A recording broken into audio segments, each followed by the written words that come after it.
देश में जो गतिविधियां प्रमुख विपक्षी पार्टी और प्रमुख विपक्षी पार्टी के नेता राहुल गांधी जी की रही हैं, उन पर आपके समक्ष कुछ तथ्य मैं रखना चाहता हूं। पिछले कुछ दिनों में जिस तरीके से श्री राहुल गांधी और कांग्रेस पार्टी ने जहां एक तरफ न्यायतंत्र पर दबाव और धमकी की विचारधारा के साथ कार्य किया है, और जिस तरह उन्होंने अपनी व्यक्तिगत कानूनी लड़ाई को एक लोकतंत्र की कानूनी लड़ाई के रूप में प्रेषित करने की कोशिश की है, उससे एक बात तो स्थापित हो चुकी है कि कांग्रेस पार्टी इस देश में लोकतंत्र के साथ खिलवाड़ करने में और नई लो पर जाने में कोई कमी नहीं छोड़ेगी। जिस तरीके से they are trying to do everything possible to stay politically relevant, और अपने आप को मैं ये कहूंगा कि एक लोकतंत्र की लड़ाई नहीं लेकिन एक स्वार्थ की लड़ाई लड़ी जा रही है, इसकी हम जितना निंदा करें वो कम होगा। आप सब वाकिफ हैं कि ये पहली बार नहीं है कि कोई व्यक्ति, कोई सांसद की संसदीय सदस्यता को बर्खास्त की गई है। पिछले 10 वर्षों में कई लोग इस सूची में शामिल हैं। जयललिता जी हैं, आजम खां हैं, कांग्रेस के सांसद रशीद मसूद हैं। पर यह क्या कारण है कि इस बार इतना हंगामा किया जा रहा है? इस बार लोकतंत्र के मंदिर को, हमारे संसद को चलने नहीं दिया जा रहा। क्या कारण है कि इस बार काले कपड़े पहनकर लोग अपनी प्रस्तुतिकरण कर रहे हैं, जबकि ये पहले कभी भी ये स्थिति कांग्रेस पार्टी के द्वारा ये प्रस्तुतिकरण नहीं हुई? और इसका कारण है, राहुल जी को एक विशेष सत्कार दिया जा रहा है। साधारण तौर पर जो पिछले कई दिनों में हमने दृश्य देखा है, जमानत के लिए जब गए थे तो पूरी कांग्रेस की फौज, जिसमें नेता, मुख्यमंत्री की सूची, उप मुख्यमंत्रियों की सूची, सदन के नेताओं की सूची, कभी जो व्यक्ति जमानत के लिए जाता है वो अपने साथ नेताओं का फौज लेके जाता है। अगर ये अदालत के ऊपर प्रेशर नहीं है तो क्या है? और इसी के साथ साथ जो माहौल पूरे देश में तैनात किया गया, जहां शहर शहर में ट्रेनें रोकी गईं, आम जन की आवागमन में रोड़े अटकाए गए, मैं पूछना चाहता हूं कांग्रेस पार्टी से कि क्या यह गांधीवाद का सिद्धांत है? इस प्रश्न का उत्तर दें। और ये व्यक्ति विशेष के लिए क्यों सब किया जा रहा है? और इसलिए जो पूर्व में भी स्थिति उत्पन्न हुई,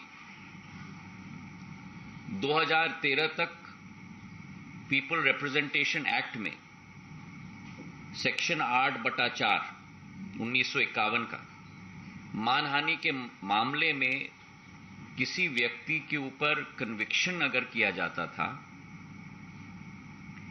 तो 3 महीने की मोहलत दी जाती थी कि वो व्यक्ति अपील में जा पाए। लेकिन 2013 का सुप्रीम कोर्ट का जो आदेश रहा lily Thomas versus union of India के केस में, कि कोई भी व्यक्ति जिसके विरुद्ध सुप्रीम कोर्ट का एक कन्विक्शन का आदेश हो, तत्काल उस व्यक्ति की संसद की सदस्यता बर्खास्त की जाए। इस वर्डिक्ट के बाद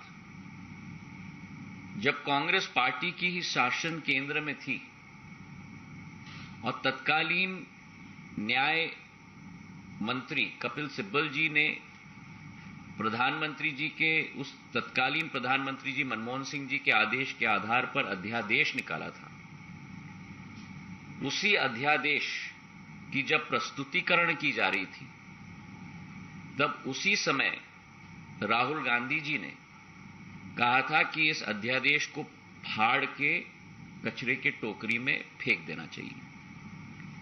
तो फिर आज मैं पूछना चाहता हूं, यह हिपोक्रेसी क्यों है?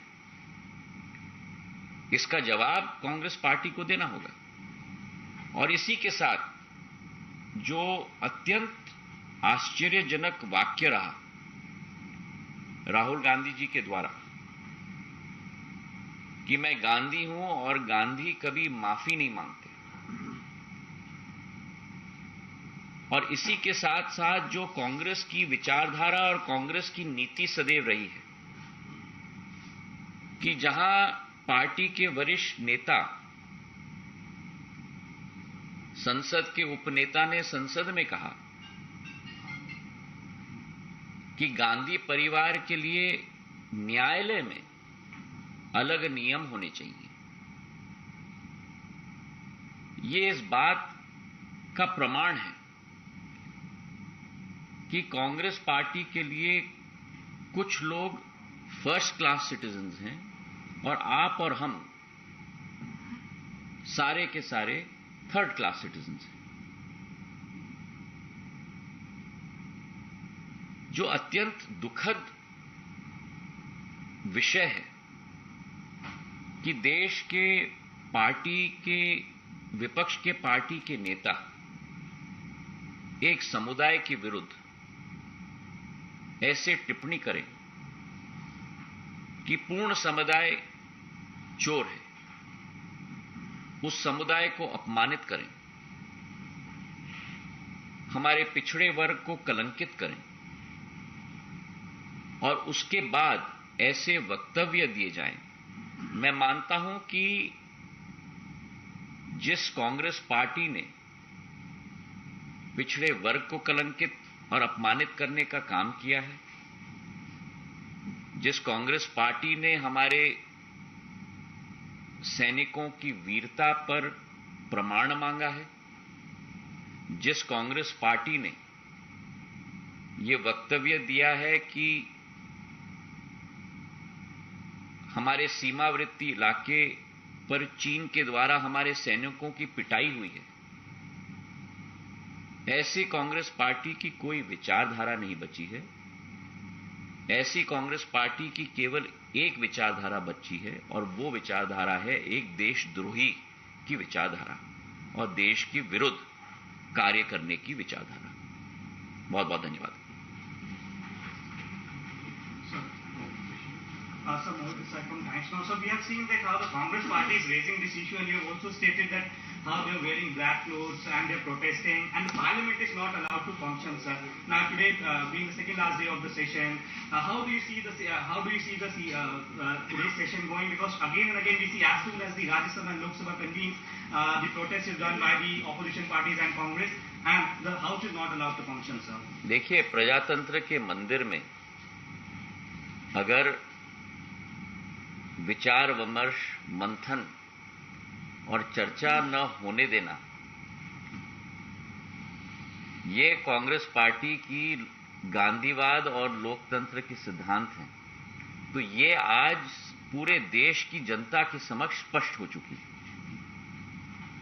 और दोबारा मैं कह रहा हूं कि ये लोकतंत्र की लड़ाई नहीं है, ये व्यक्ति विशेष की लड़ाई।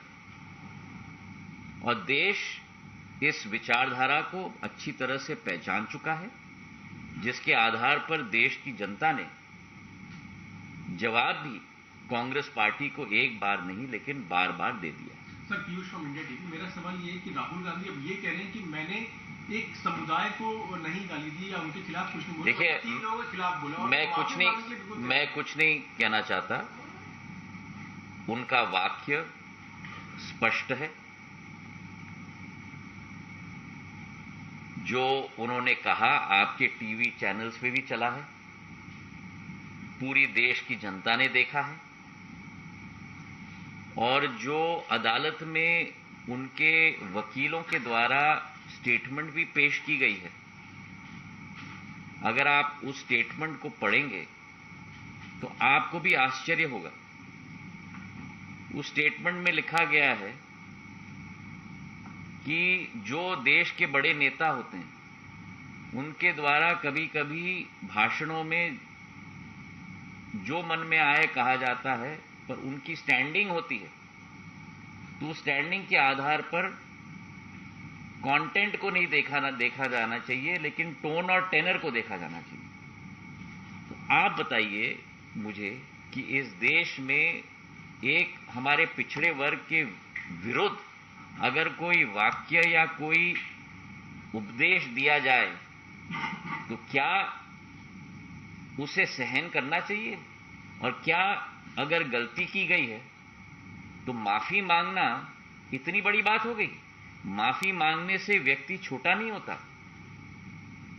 पर कई लोग और कई दलों की यही विचारधारा है कि वे इस देश के ऊपर हैं और जनता ने उनको अच्छी तरह से जवाब दे दिया।